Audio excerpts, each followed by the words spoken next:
Pode uma equipe ser campeã e rebaixada no mesmo ano? Pois pergunte ao Botafogo. Fique aí até o final porque é sobre isso que nós vamos falar no vídeo de hoje. Antes de mais nada, eu gostaria só de agradecer a todos vocês que estão se inscrevendo aqui no canal, estão ajudando o canal a crescer cada vez mais. Então você já sabe, caso você queira receber mais vídeos, é só você se inscrever, aperta aí o botão e se você avaliar o vídeo, deixar o seu like, você também me ajuda bastante, é o combustível para que esse trabalho siga em frente. Então vamos começar essa história do começo. Quando o Campeonato Brasileiro tem início, o Botafogo não era cotado como um dos candidatos ao título, né? Provavelmente apontaríamos o Palmeiras, o Flamengo, o Atlético Mineiro, mas o Botafogo esperaríamos uma campanha digna ali, mas não disparando na liderança do campeonato. Só que isso aconteceu.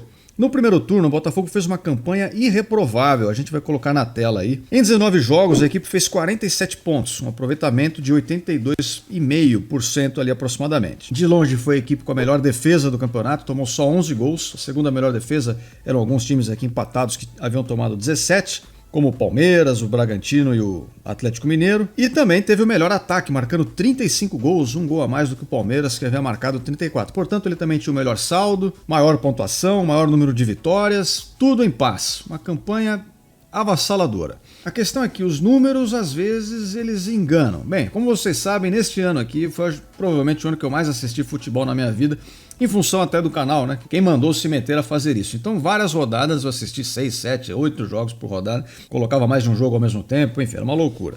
Mas aí aconteceu que eu acabei vendo também um monte de jogos do Botafogo. E assistindo esses jogos, eu ficava um pouco impressionado, porque o Botafogo realmente estava vencendo e vencendo e vencendo, mas não estava necessariamente convencendo. Então a equipe foi muito eficiente, é verdade. Não era um futebol assim de tanta imposição, de esmagar o adversário e vencer com sobras e tal, não, mas era muito eficiente. O adversário vinha, atacava, o Botafogo reagia numa transição rápida, um lançamento por Tiquinho, uma bola em profundidade, alguém cruza para trás, chega alguém batendo gol, gol, gol, e outro time não fazia gol, porque a defesa a gente viu aqui foi muito sólida.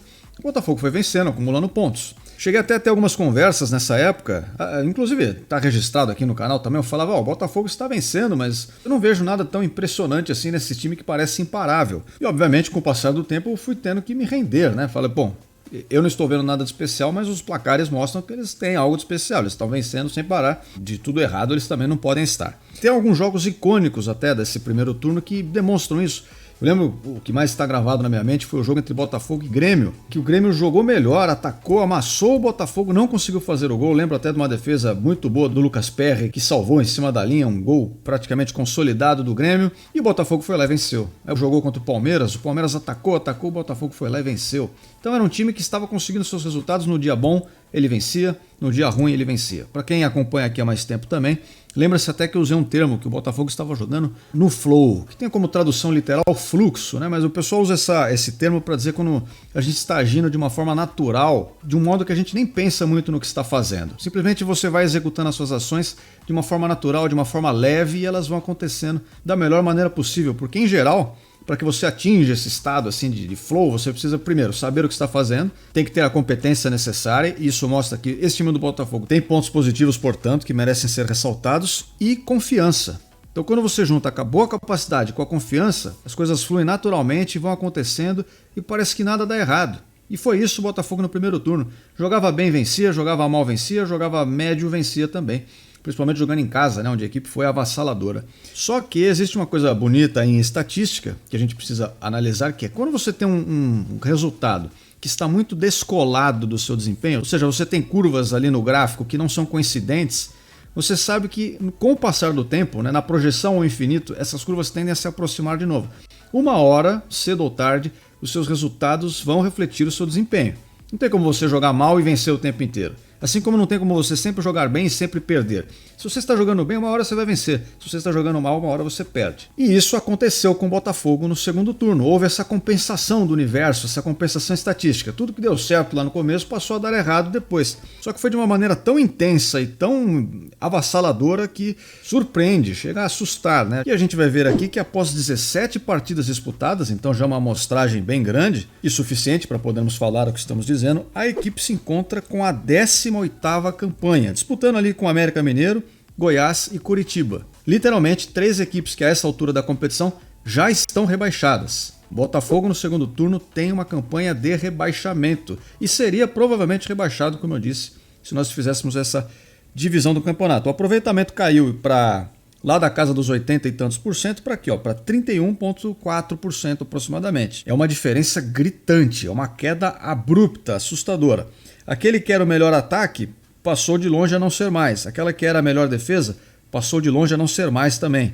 Nesse mesmo período, o Botafogo tomou 23 gols, enquanto o Atlético Mineiro tomou apenas 10, por exemplo, e é a melhor defesa do retorno. Então olha a diferença, principalmente aqui no aspecto defensivo da equipe, mas também no ofensivo, passou a marcar menos gols, chegando até a ter um saldo negativo. Nesse momento da gravação do vídeo, o saldo do Botafogo é de -1. Para vocês lembrarem, lá no primeiro turno, o saldo era positivo de 24, é uma diferença enorme de 25 gols entre um saldo e outro, é realmente impressionante. E nós podemos tentar entender a partir disso, afinal, o que deu errado no meio desse caminho. Porque o Botafogo talvez ele não fosse tão bom como ele demonstrou no primeiro turno, ou seja, ele teve resultados melhores do que o desempenho, mas também ele não é tão ruim como ele demonstra no segundo turno.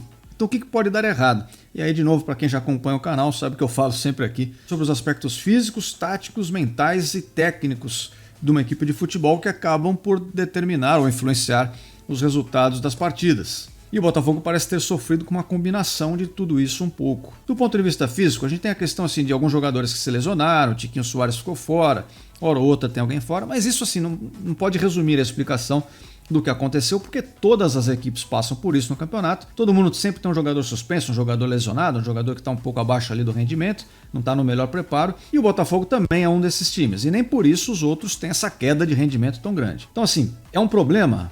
Atrapalha, com certeza, mas não podemos resumir a explicação a isso. Chama a atenção que o Botafogo passou a sofrer muitos gols no segundo tempo, sobretudo lá no finalzinho do jogo, chegando a ser nos acréscimos muitas vezes. Isso para muita gente, em muitas ocasiões, denota algum tipo de falta de preparo físico. Se você não consegue manter o seu rendimento até o final do jogo, você fica mais suscetível a tomar lá o gol de empate, o gol da virada e tal. E a gente pode até tentar cogitar essa hipótese, mas acho que a gente não vai levar ela muito à frente, porque olhando a postura do time em campo, não parece ser isso. Não é que os jogadores estão pregados e cansados e por isso acabam cedendo, antes do final da partida. E parece ser mais um aspecto relacionado à postura do time e à concentração, que não se mantém até o final da partida, talvez aspectos ali de ansiedade e tal, que parecem impactarem mais esse tipo de acontecimento do que o próprio preparo físico. O preparo físico parece estar mais ou menos ok, O time passa pelos mesmos problemas que as demais equipes passam, uma coisa normal. E aí tem um aspecto tático. Quando você começa os campeonatos sem ser, digamos assim, o alvo a ser batido, você também não é o time mais estudado e a sua forma de jogar não é a mais reproduzida. E de um modo geral, você não é o espelho das demais equipes. Mas quando você começa a jogar e vencer, e vencer, e vencer, e vencer, todo mundo para ver o que você está fazendo. Com o Botafogo não é diferente. As equipes passaram a estudar mais o Botafogo, entender como ele joga e, obviamente, criar soluções para enfrentar esse tipo de jogo. Então é bem natural que, com o passar do tempo, se você repete a mesma maneira de jogar, ela vai perdendo um pouco de eficiência e você precise encontrar novas soluções aí ao longo do campeonato. O Botafogo teve uma transição enorme de treinadores.